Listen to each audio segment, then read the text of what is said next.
Okay, gents, let's now switch gears and focus on the USA. Of course, key battle coming up, Nick Mendola against the Netherlands in the last 16. I want to ask you, because you wrote about this on Pro Soccer Talk on NBCSports.com, which battles will decide this game? We'll talk about individual battles on the pitch. Tactically, we know the Netherlands, they've been playing, a 3-4-1-2 kind of, with Gakpo and Memphis Depay up top, wing backs, and then the US have largely been going with that 4-3-3 with a centre forward, but we know that you want, and we all agree that we want a false nine up there to kind of make them even more of an attacking threat. But let's see what happens. But the first kind of key battle I picked out here is Christian Pulisic against Denzel Dumfries. And in Pulisic's press conference, he said, I didn't get hit in the nether region. I should be okay, but I'm working. In the Netherlands.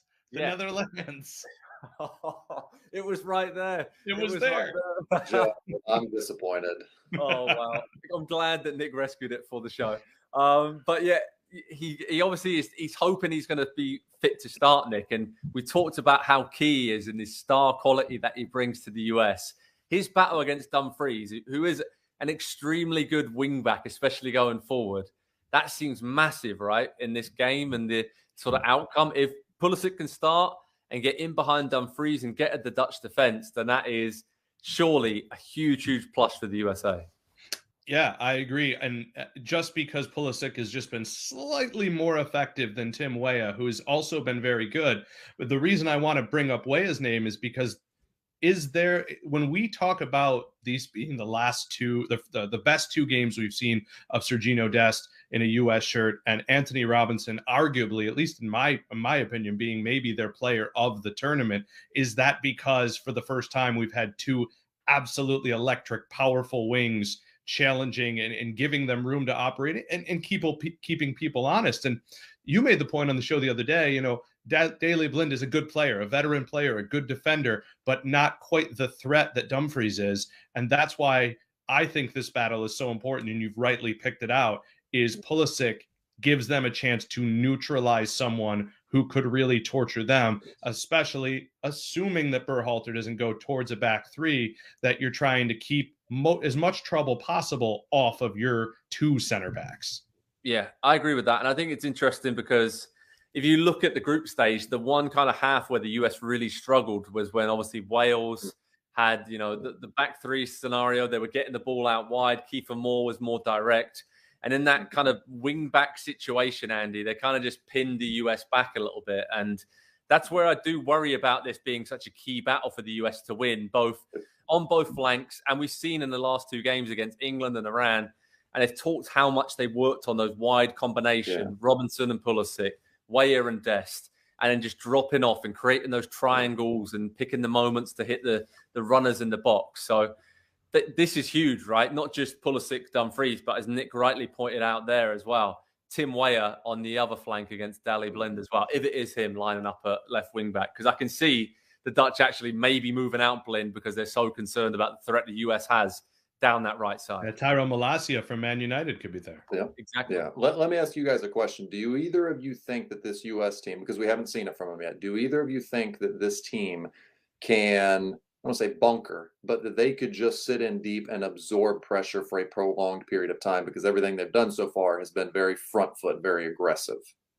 I do. I'm not sure. Against Wales and Iran, they basically did it for pretty much a half. But obviously against Wales, they cracked late on. Yes. Iran, they nearly did. So a different 11, right direction, right? And so I think that highlights the importance of Pulisic being able to defend from the front against a player like Dumfries, who is going to provide that width. Because if you can keep the Netherlands narrow, Memphis and Gakpo up top, very, very dangerous combining. But if everything defensively is able to stay narrow and the fullbacks can stay tight and help a little bit, Tyler Adams can help in there as well, then it becomes very congested. And, the impact of those two players there in the middle is going to be reduced greatly. And so Pulisic it's a big, big assignment ahead of him in this game, no doubt about it. Absolutely. You mentioned Tyler Adams there. That's my next key battle here. Tyler Adams against Frankie de Jong. Nick Mendola, I mean, Adams has been dominant so far. He's been absolutely brilliant. We saw Greg Berhalter giving him the match ball after that win against Iran to just sum up his dominance in the group stage. But Frankie de Jong feels like a step up in class of the midfielders that Tyler Adams has really faced in this World Cup so far. Obviously, he got a goal. He's pulling the strings for the Dutch. We've seen how good he is for Barcelona, why Man United wanted to sign him so badly in the summer, and he just couldn't be bothered to move to Manchester from Barcelona. So how key is this battle, Nick? And who do you think has the edge between Tyler Adams and Frankie de Jong? Because it's tight. Maybe you say de Jong is the better player overall, but Adams on current form is in the form of his life. Right. This battle presents different parts of their skill set against each other. If you gave me the choice between the two, I'd probably take Frankie de Jong, with all due respect to Tyler Adams, if only for the durability. I know that Adams, when he was at Leipzig, really fought injuries, and I get scared about that stuff. Frankie de Jong is an elite ball progressor, which means reading when he's progressing and where he is progressing and when he's getting to those dangerous areas. That's going to be a lot of Tyler Adams. And the reason in my key battles, I actually listed de Jong versus Musa, but not as a battle that's going to happen, but as a battle we can read. If you look at the stats, I want to know final third entries, which of those two guys is carrying the ball further. That'll tell me who's winning this game, because the Netherlands can win this game if Musa is doing it more often than de Jong.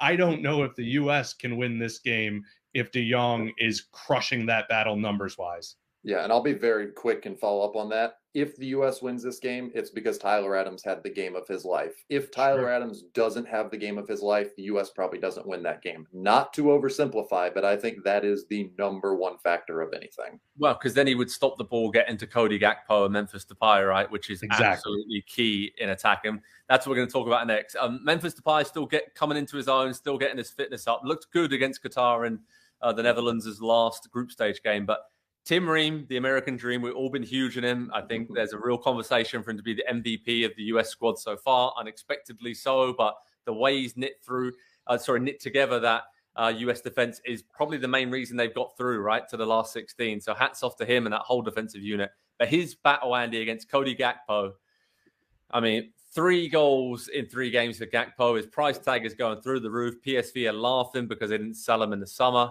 But his partnership with Memphis is now just clicking through the gears. And that seems like a bit of a mismatch there. But Gakpo's still young. Ream's got a lot of experience. It seems like it could equal out into a very even battle between those two. Yeah, movement is the real key with Gakpo and Memphis as well. Like the way they move individually, but off of one another, creating space for one another. If it's Walker Zimmerman coming back into the team alongside Tim Ream, they will have to be so disciplined to not fall for the dummy runs, to fall for the run that's just to pull someone out of space, to create that little bit of room to slide the ball through, because we know the ball progressors, we know the pass completers, the chance creators that they have in that team as well. So if they can just be disciplined, and it's kind of why I asked about defending deep with this team, because I think there will come a time in this game, whether it's level or whether the U.S. is ahead, where they just have to weather the storm, and that storm is going to come with attacking quality like the Netherlands have. And I don't know, can they do it? We're going to find out on Saturday. It's only a couple days away.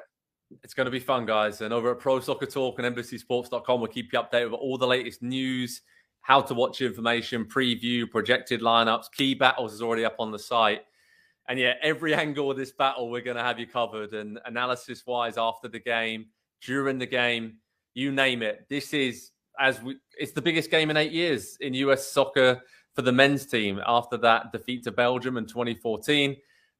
This is the big one. And it feels like going into this, momentum is going in the USA's favor. But let's just wait and see. I cannot wait for this clash to kick off, boys. And at PST, we'll have you fully covered for the USA against Netherlands one more time in the last 16 of the World Cup. Hi there, I'm Rebecca Lowe, studio host for NBC's coverage of the Premier League. Don't forget to hit subscribe to watch more videos all season long. For even more Premier League content, from original series to live matches, head over to Peacock and be sure to tune in for Premier League mornings every weekend on USA Network and on Peacock. We will see you over there.